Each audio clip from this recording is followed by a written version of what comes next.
자, 그럼 오늘 설교 본문을 말씀드리고 함께 읽어보는 시간을 가져볼 텐데요. 오늘이 누가복음으로 예배하는 마지막 시간이 될 테니 당연히 누가복음의 마지막 장, 곧 24장을 살펴보도록 하겠습니다. 그 중에서도 누가복음 24장 6절을 함께 읽어보고 말씀을 공부해보는 시간을 가져보겠습니다.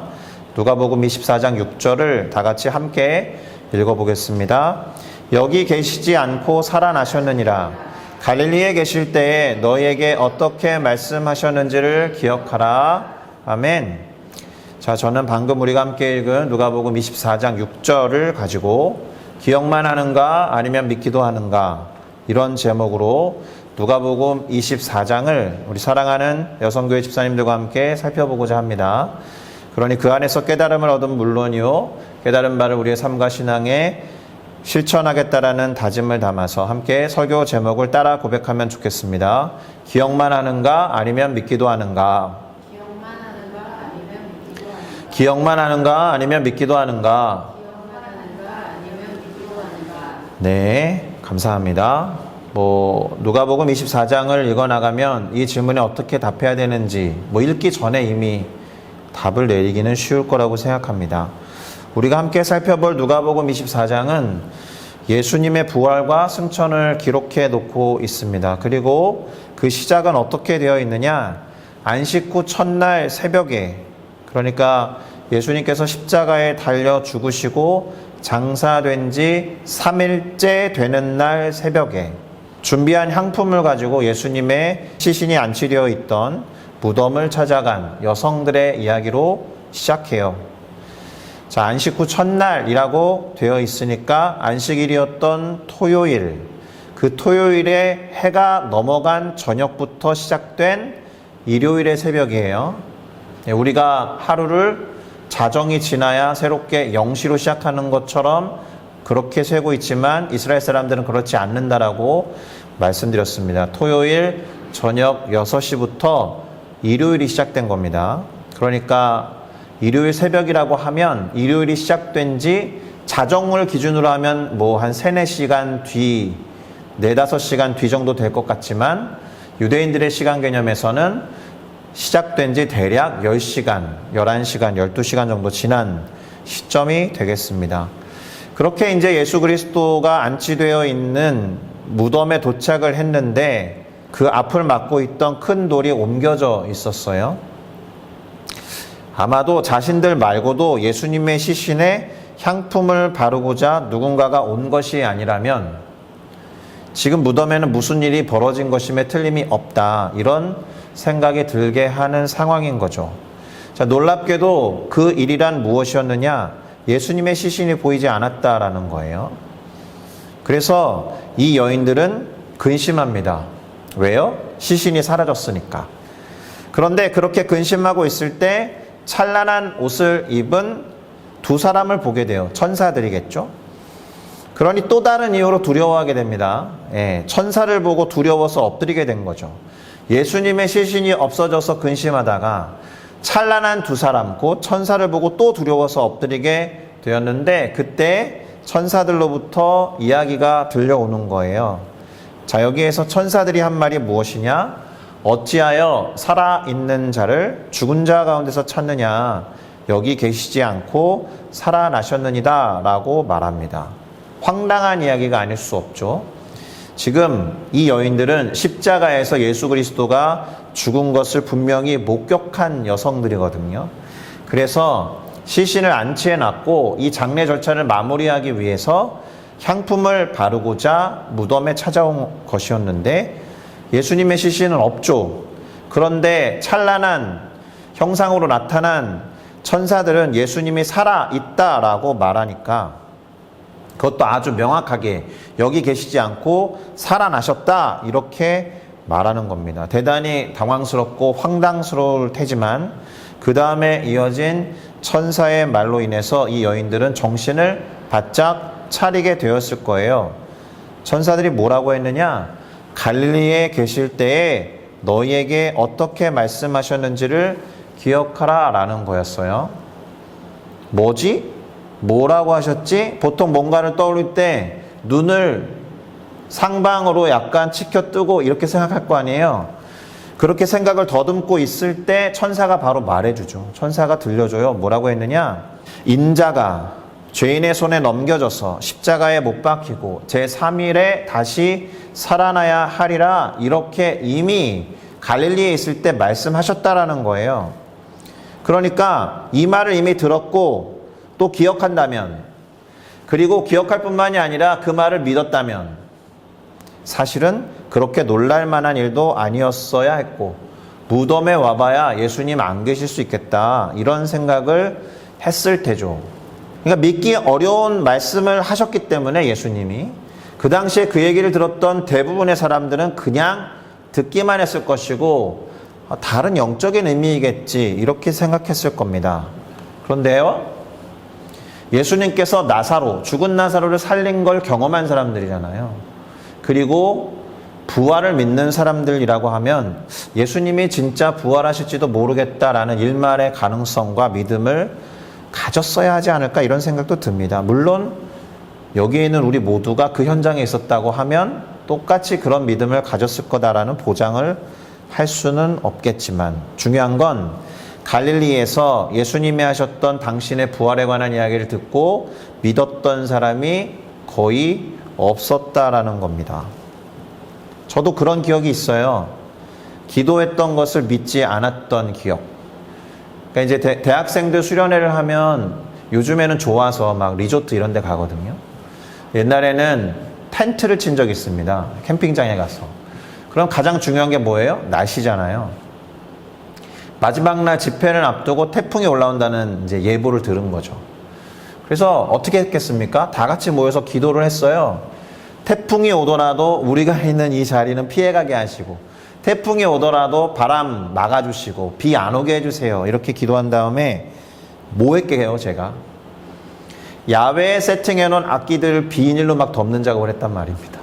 기도를 비 오지 않게 해주세요, 바람 안 불게 해주세요 라고 해놓고 혹시 모르니까 덮어 씌우는 작업을 대놓고 팀원들 다 모아놓고 그 일을 했었다라는 거예요.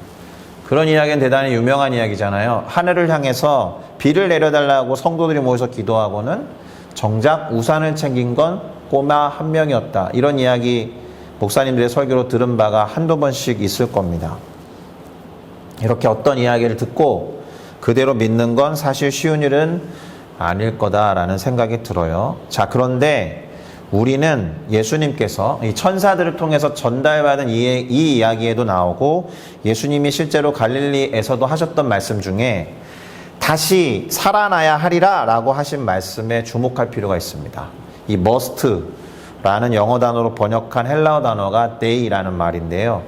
반드시 필요한 어떤 행동, 그것을 표현할 때 사용하는 일종의 조동사 같은 거거든요. 그러니까 이렇게 되면 예수님에게는 죽었다가 반드시 살아나야만 하는 필연적인 이유가 있어야 한다는 뜻이 되는 거예요. 죄와 사망의 권세를 이기시고 모든 이들에게 새로운 생명을 주셔야 한다는 의미에서 부활까지 하셨어야 했다, 이런 표현을 사용하신 겁니다. 의도적으로. 자, 우리도 하나님 앞에 죄를 범한 다음에 본질적으로 죽은 존재가 되었기 때문에 다시 살아나야 한다는 점에서 예수님의 부활은 대단히 중요하고 반드시 일어나야만 하는 사건이에요. 필수적인 일이다라는 겁니다. 죄인으로서 나는 본질적으로 죽었다라는 사실을 진지하게 받아들이는 사람이라면 예수님이 부활하셔서 그 한 사람의 부활을 통해 모든 인류가 구원을 얻을 수 있다라는 소망과 믿음을 필연적으로 가져야 했다라는 겁니다. 자, 그런데 이 말을 들은 여인들이 어떻게 행동했나요? 예수님이 하신 말씀을 기억하고 무덤으로부터 돌이켜 이 모든 것을 11명의 사도와 다른 모든 사람들에게 알렸다라는 겁니다. 제가 이 구절에서 의도적으로 동사들에만 노란색으로 표시를 했습니다. 기억하고 돌이켜서 알렸다. 자, 예수님의 말씀을 기억해낸 여성들은 무덤으로부터 돌이켜서 알리러 갔다. 일종의 행동을 한 겁니다. 동사만 놓고 보면 예수님의 말씀을 기억해낸 것으로 그치지 않고 돌아가서 알렸다. 이것은 믿음이 개입된 행동이었으니까 그녀들에게는 믿음이 있었다라는 겁니다. 아직 빈무덤만 봤을 뿐이고 천사들이 한 이야기만 들었을 뿐이고 천사들이 이야기한 대로 갈릴리에 있을 때 예수님이 하신 말씀이 무엇이었는지를 리마인드한 것에 지나지 않지만 하셨던 말씀을 믿었기 때문에 그 믿음이 개입된 행동을 한 겁니다. 특별히 알리다라는 동사를 주목하셔야 됩니다. 예. 기억해냈고 무덤으로부터 돌이켜서 알렸다라고 할 때 알리다라는 동사가 그리스어로 이렇게 생겼고요. 발음은 아팡겔로오라고 발음합니다. 아팡겔로오. 재미난 건 이 단어가 메신저 또는 천사를 의미하는 앙겔로스랑 관련 있는 단어예요. 뒤에 겔레오 이렇게 발음되는 겔로라는 부분이 앙겔로스하고 관계 있는 단어인데 앙겔로스는 우리가 아는 엔젤의 어원이에요. 앙겔로스, 엔젤. 소식을 전하는 자라는 의미가 되니까 이 여인들은 좋은 소식, 곧 예수님의 부활 소식을 보고하러 간 거예요. 참고로 우리가 복음이라고 부르는 굿뉴스도 유앙겔리온인데 요 앙겔리온도 천사를 뜻하는 앙겔리온에서 왔다라는 거죠. 앙겔로스와 발음이 비슷하다. 실제로 다시 말씀드리지만 이 여인들이 전한 소식은 제자들에게는 기쁜 소식, 복음이었어요. 예, 그리고 우리는 복음이 예수님께서 죽음 가운데서 부활하신 것에 관한 것이다 라는 것이 복음의 핵심이다 라는 것을 알아차리셔야 됩니다. 이 여인들이 전한 소식이 뭐예요? 예수님이 다시 살아나셨어요 라는 보고였잖아요. 그게 천사들이 전한 복된 소식과 어원으로 같이 엮여 있다라는 것은 복된 소식, 곧 좋은 소식, 복음의 핵심은 예수의 부활에 있다라는 겁니다. 그 5월달에 네팔에서 사역했던 선교사님이 오셔서 요 유앙겔리오라는 단어로 설교하신 것을 기억하실 텐데 그때 보여드렸던 영상이 있었습니다. 전쟁터에서 살아나온 아버지, 전쟁터에서 살아나온 오빠, 형에 관한 소식, 그 장면을 감동적으로 엮은 영상을 보신 적이 있잖아요.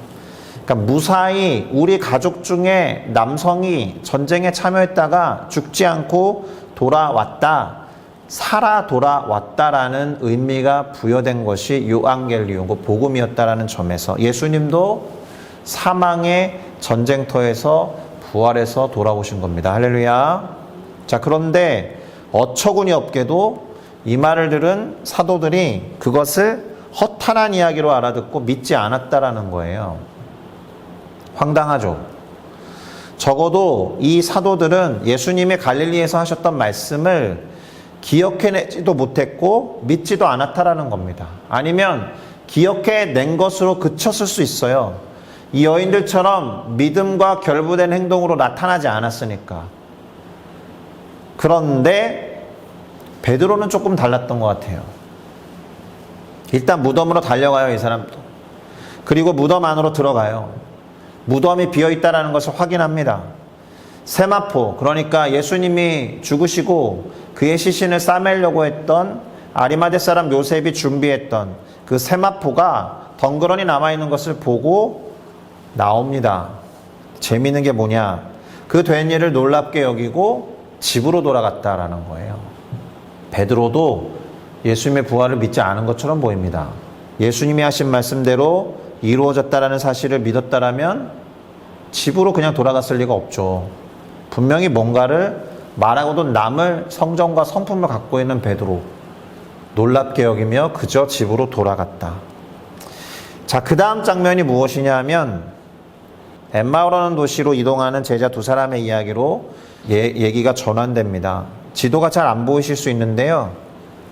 여기 예루살렘에서 서쪽으로 한 20km 정도 떨어져 있는 곳이 엠마오거든요. 고향으로 돌아가는 두 명의 제자가 나옵니다. 그 중에 한 사람의 이름이 글로바라고 하는 걸 보면 이 두 사람은 12제자 중에 속한 사람이 아니었다라는 거죠. 아마도 70명의 제자 안에는 포함된 사람이 아니었을까 예상할 수 있습니다. 그런데 이 두 사람 앞에 누가 나타납니까? 부활하신 예수님이 나타나셨는데 이들은 예수님을 알아차리지 못해요. 본문에는 눈이 가리워져서라고 기록하고 있지만 아마도 설마 예수님이 부활하셨겠어? 라는 의심과 불신이 그들의 눈을 가린 것인지도 모르겠습니다. 그래서 공교롭게도 이 두 사람이 나누는 이야기는 예수님의 죽음에 관한 이야기로 그쳐요. 그것도 예수님 앞에서, 아니 그 소식을 모른단 말입니까? 이렇게 말하면서 예수님 앞에서 예수님을 알아차리지 못하고 예수님의 죽음에 관한 안타까운 이야기만 늘어놓고 있었던 거죠. 듣다 못한 예수님이 뭐라고 하셨습니까? 미련하고 선지자들이 말한 모든 것을 마음에 더디 믿는 자들이여, 그리스도가 이런 고난을 받고 자기의 영광에 들어가야 할 것이 아니냐, 이렇게 말씀하셨습니다. 그렇게 말했는데도 알아차리지 못해요. 그래서 이와 같은 질문을 시작으로 해서 모세와 모든 선지자의 글, 이게 성경을 표현하는 신약적 표현이에요. 모세의 글 그러면 모세오경을 말하는 거고, 선지자의 글 하면은 선지서를 말하는 거예요. 그리고 시편을 언급할 때는 시가서를 말하는 것이고, 모든 성경을 토대로 해서 예수님은 당신에 대해서 기록한 것을 자세하게 풀어서 설명해 주십니다. 그리고 이 두 제자와 함께 마을로 들어가셨는데 거기에서 살짝 당신이 누구인지를 드러내시죠. 음식을 잡수실 때에 그들로 하여금 성만찬이라든가 오병이어 또는 칠병이어 기적을 생각나게 할 어떤 행동을 하신 거죠. 떡을 가지시고 축사하신 거예요. 그리고 그들에게 나누어졌을 때 비로소 눈이 밝아져서 예수님이신 것을 알아차리게 된 겁니다. 그런데 재미난 건 동시에 예수님이 사라지세요.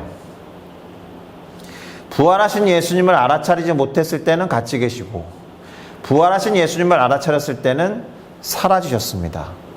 자, 그래서 이 두 사람의 행동이 중요한데, 엠마오로 향하던 발걸음을 돌이키고 예루살렘으로 돌아가서 제자들에게 이와 같은 소식을 전하게 돼요. 오버랩 되죠. 누구랑? 무덤에 찾아갔던 여성들과 똑같은 패턴인 거예요. 가던 길에서 돌아서서 사람들에게 부활에 관한 소식을 전하였다. 그리고 이때 이들이 중요한 말을 하나 남기는데요. 그것이 무엇이냐? 우리에게 성경을 풀어주실 때에 우리 속에서 마음이 뜨겁지 아니하더냐, 이렇게 이야기합니다. 자, 말씀을 제대로 깨달아 알게 되면 정말 마음이 뜨거워지는 것을 경험하게 될 거예요. 이게 사실은 모든 목회자들의 꿈이거든요. 성도님들에게 말씀을 잘 풀어서 설명해 주고 깨달을 수 있도록 도와드렸는데 마음이 뜨거워지고 삶에 무엇인가를 실천하고 말씀을 적용하더니 마침내 변화가 됐더라, 이런 이야기를 듣는 것만큼 영광스러운 일도 없을 거예요. 예수님이 몸소 그것을 보여주신 겁니다. 말씀을 경험하면 믿음을 갖게 되고 삶을 돌이켜서, 가던 길에서 돌이켜서 복음을 누군가에게 전달하게 된다는 것. 또 하나는 부활하신 예수님을 만나면 삶을 돌이켜서 부활하신 예수님 복음을 전달하게 된다는 겁니다. 할렐루야. 사실 이것이 누가복음 24장의 요약일 수 있습니다. 무슨 말이냐? 삶의 방향을 돌이키게 되는 것은 주님과의 만남을 통해서, 그리고 말씀을 통해서 갖게 된 믿음 때문이어야 한다는 거예요. 단지 기억하는 것으로 그치는 것이 아니라. 자, 그렇게 엠마오로 향하던 제자들에게서 사라지셨던 예수님은 드디어 제자들을 찾아가십니다. 너희에게 평강이 있을지어다, 이렇게 말씀하시고는 두려워하는 제자들을 안심시키세요. 두려워한 이유는 두 가지입니다. 여전히 예수님이 죽었다라는 생각 때문에 자신들도 유대인들로부터 잡혀가서 죽을지도 몰라라는 두려움 하나. 그런데 예수님이 나타나셨으니까 더 두려워한 이유는 예수님이 유령인 줄 알았던 거예요. 그래서 예수님이 안심시키십니다. 어찌하여 마음에 의심이 일어나서 두려워하는지를 물으십니다. 그리고는 심지어 당신의 손과 발을 보여주시면서 부활하신 것을 증명해 보이십니다. 그리고서 하신 말씀이 있죠. 내가 너희와 함께 있을 때에 너희에게 말했던 것, 갈릴리에서 말했던 것을 이야기하십니다. 모세의 율법, 뭐예요? 모세오경이고요. 선지자의 글, 선지서죠. 시편, 그러면 시가 서니까 모든 성경이 나를 가리켜 기록한 모든 것이 이루어져야 하리라. 부활까지 이루어져야 해. 이 말씀을 하신 겁니다. 그리고는 엠마오로 향했던 제자들에게 하셨던 행동과 동일한 행동을 하십니다. 그것이 무엇이었느냐? 그들의 마음을 열어서 성경을 깨닫게 하셨다라는 거예요. 이게 대단히 중요한 것은 예수님이 승천하시기 전까지 대략 40일 정도 함께 머무셨거든요. 오늘 누가복음은 잠깐 머무신 것처럼 기록해 놨지만 40일 정도 동안 하셨던 행동이에요. 제자들의 마음을 열어서 성경을 깨닫게 하셨다. 바로 이것 때문에 베드로의 삶이 변해요. 베드로가 그 말하는 것이 어느라고 다혈질투성이었던 이 사람이 한 번 말씀을 띡 전했을 뿐인데 3,000명이 구원 얻는 식의 역사가 일어난 건 성령의 능력을 힘입어서였기도 했지만 이 40일 동안에 예수님이 그의 마음을 열어서 성경을 깨닫게 하신 결과였다라고 말할 수 있습니다. 그러니까 우리가 성경을 읽고 성경을 공부하는 그 목적과 방향이 무엇이 되어야 하느냐? 그리스도가 고난을 받고 죽은 자 가운데서 3일째에 살아나신 것, 예수님의 부활해 가는 것을 깨닫고 예수 그리스도의 이름으로 죄사함을 받을 수 있는 회개가 예루살렘으로부터 시작해서 모든 민족에게 전파될 것이 기록되어 있었으니 그 기록된 대로 증인이 되어야 한다라는 것이 마음을 열어서 말씀을 깨닫게 해주신 이유와 목적이 된다라는 거예요. 말씀 공부의 목적은 그래서 증인된 삶이 될 수밖에 없는 겁니다. 할렐루야. 그리고 증인된 삶을 살기 위해서 필요한 것이 있어요. 예수님이 말씀하셨죠. 능력이에요. 하나님께서 위에서부터 부으시는 약속하신 능력. 그래서 그것을 받을 때까지 예루살렘에 머물라라는 명령을 주셨습니다. 그리고 누가복음은 짧게 기록했다라고 했지만 실제적으로는 40일 흐른 다음에 제자들을 데리고 베다니 앞까지 가십니다. 그리고 손을 들어서 제자들을 축복하신 뒤에 하늘로 올라가세요. 지도를 보시면 여기 예루살렘이에요. 예루살렘에서 제자들을 데리고 베다니 쪽까지 갔다라는 거잖아요. 근데 요 산의 이름이 올리브산이에요. 감람산입니다. 올리브 기름을 감람 기름이라고 부르는 거니까. 요 올리브산 자락에 조그만 동산이 겟세마네 동산이에요. 그러니까 예수님은 요 올리브산, 그 감람산에서 승천하셨습니다. 여기에 있는 베다니는 참고로 예수님이 예루살렘에 올 때마다 자주 왕래했던 곳이거든요. 예, 마르다와 마리아와 그의 오라버니 나사로가 있던 동네입니다. 그래서 이제 다음 주부터 사도행전을 공부할 텐데 사도행전의 시작이 그래서 요 감람산, 예수님이 승천하시는 장면부터 시작되는 거예요. 그렇게 예수님의 승천을 목격한 제자들은 어떻게 했느냐? 큰 기쁨으로 예루살렘으로 돌아가서 늘 성전에서 하나님을 찬송했다라는 것이 오늘 본문, 그러니까 누가복음 전체의 마지막 구절이 되겠습니다. 그렇게 하나님을 찬송하면서 예수님이 명하신 대로 순종하며 하늘로부터 능력으로 입혀질 때까지 예루살렘에 머물면서 기도에 힘쓰게 됩니다. 하나님을 찬양하면서. 할렐루야. 자, 이제 정리 작업에 들어갈게요. 오늘 우리는 예수님의 부활 그리고 승천이 기록된 누가복음 24장의 내용을 대략적으로 살펴보았는데요. 중요한 키워드가 있습니다. 그것은 말씀과 기억 그리고 믿음이라고 생각해요. 오늘 본문을 살펴보면 유독 말씀에 대한 언급이 중요하게 다루어졌다라는 것을 깨닫게 됩니다. 첫째, 천사가 예수님이 하신 말씀을 기억하라 라고 말했고, 엠마오로 향하던 제자들에게 예수님은 말씀을 풀어서 설명해 주셨잖아요. 그리고 예루살렘으로 돌아오셔가지고 제자들에게 당신이 그들과 함께 있을 때 했던 말, 모세의 율법과 선지자의 글, 그리고 시편의 모든 성경에 당신을 가리켜 기록된 것이 이렇게 이루어져야 한다라는 말씀을 가르치신 것도 같은 맥락이다라는 거예요. 그런데 중요한 게 있죠. 예수님의 말씀을 기억하는 것과 또 예수님이 가르쳐 주신 말씀을 떠올리는 것, 그러나 그것을 믿는 것은 별개일 수 있다라는 거예요.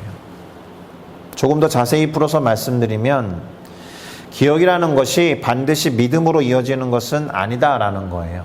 그러나 만약 우리가 무엇인가를 믿는다라면 그것은 기억에 오래 남을 수밖에 없다라는 겁니다. 그런 면에서 결국 무엇인가를 행하게 하는 건 기억이 아니라 말씀으로 인한 믿음이어야 한다는 거예요. 오늘 본문에 보면 예수님이 하신 말씀을 기억해내서 그것을 믿었던 사람들이 있는 반면에 말씀을 기억하면서도 믿지 않았던 이들이 제법 많이 있었음을 볼 수 있죠.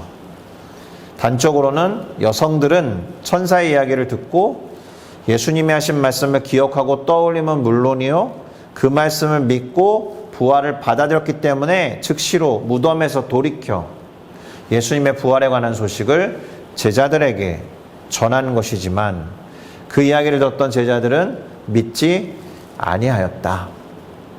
엠마오로 향하던 제자들도 예수님의 죽음에 관한 이야기만 계속 나누었지 정작 자신 옆에서 동행하고 있었던, 그렇게 거닐면서 대화하셨던 부활하신 예수님을 알아차리지 못했다. 물론 그 이후에 예수님께서 그들로 하여금 당신을 떠올리게 할 만한 말씀과 함께 음식을 드실 때 떡을 가지시고 축사하시면서 나누어 주심으로 그들에게 당신을 드러내셨을 때야 비로소 그들의 눈이 밝아져서 예수님을 알아차리게 되었지만 결국 부활을 체험한 그들도 가던 길을 멈추고 돌이켜서 예루살렘으로 돌아가 예수님의 부활에 관한 이야기를 보고하게 됐다라는 겁니다. 그래서 어쩌면 예수님이 부활하신 이후에 말씀, 곧 성경의 이야기를 풀어서 설명하는 시도를 하신 이유가 여기에 있겠죠. 결국 믿음이라는 것은 들음에서 나는데 들음은 그리스도 예수의 말씀으로 말미암기 때문에 그렇습니다. 그러니까 말씀을 단순히 떠올리고 기억하는 것이 아니라 믿음으로 인해서 그것을 잊지 않고 삶으로 살아내야 한다라는 것입니다. 믿음으로 이어질 때 그리스도 예수의 말씀을 잊지 않을 것이고 기억하는 게 가능하다면 그대로 행하는 것도 가능하다는 것을 우리는 알아야 합니다. 그러니 단순히 기억만 하는 것이 아니라 믿기도 함으로써 그에 합당한 말과 생각과 행동이 우리의 삶에 넘쳐나기를 바라고 소망해야 할 줄로 믿습니다. 할렐루야. 자, 오늘 우리가 살펴본 누가복음 24장은 누가라는 사람이 작성한 복음서의 마지막 장, 그리고 예수님의 부활과 제자들을 비롯한 여러 사람들과의 만남, 그리고 그 이후에 이어진 승천 사건까지 기록했다. 그런데 우리가 주목해야 하는 것은 우선 제자들과 여인들의 기억과 믿음이 달랐다라는 겁니다. 여성들은 예수님의 말씀을 생각해냈지만 믿었고, 안타깝게도 사도들은 믿지 못하고 허탄한 말로 치부해 버렸다. 자, 그러니까 이렇게 정리해야 돼요. 우리가 알고 또는 암송하고 있는 하나님의 말씀을 믿음으로 받아서 그것을 삶으로 실천하느냐, 그것에 입각한 생각과 말을 하느냐, 여기에는 믿음이 관건이다라는 것입니다. 다시 말씀드리는 것이지만 무엇인가를 기억한다는 것이 반드시 믿음으로 이어지지는 않는 것 같아요.